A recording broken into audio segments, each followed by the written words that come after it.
Heaven is in My Heart, Part 3, a story from Genesis to Revelation. Chapter 16, Maccabean Revolt. In the year 332 BC, the Greeks under Alexander the Great overthrew the Persian Empire. After Alexander's death, the Ptolemies in the south ruled Palestine from Egypt. After the Ptolemies, the Seleucids in the north, Syria and Babylonia, took control of Palestine. The Seleucid ruler Antiochus Epiphanes appointed Jewish high priests for money. In 168 BC, Antiochus offered a pig to Zeus on the altar of God in the Temple of Jerusalem. This set the stage for the Maccabean Revolt.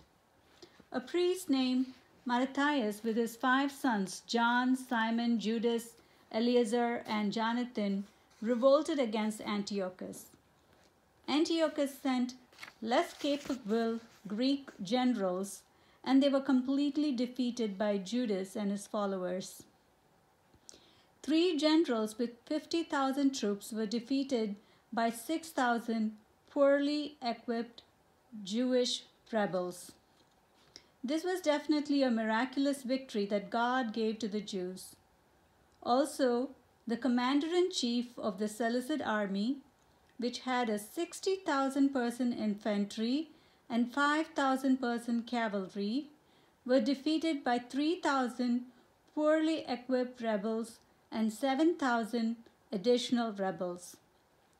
Exactly 3 years after Antiochus defiled the altar of God, the temple was rededicated, and this event was commemorated as a Feast of Lights, Hanukkah, which is still celebrated by Jews around the world.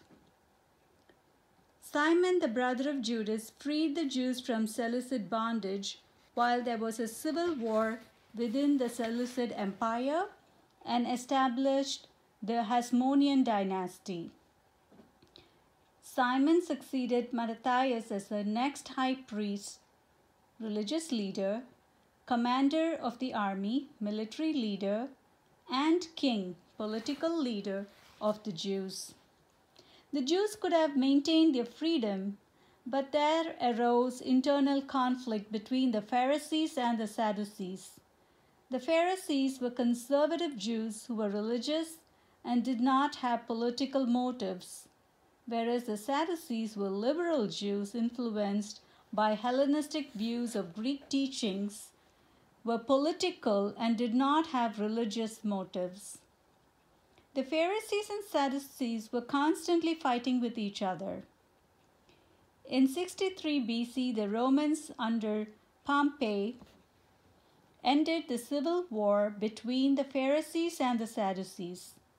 They dissolved the Hasmonean dynasty and appointed an Edomite governor, Antipater, as a minister and ruler of Judea, and the Pharisee Hyrcanus II, as a descendant of Matthias' family, as a high priest and religious leader. In 47 BC, Antipater's son Herod succeeded him, and Herod was given the title King of the Jews by the Romans during the time of the famous Antony and Cleopatra. He was also called Herod the Great. He remodeled the temple to win favor from the Jews, but was unsuccessful since they always viewed him as a foreigner, an Edomite. The temple ruins that we see today in Jerusalem are from this remodeled temple that was destroyed in AD 70 by the Romans.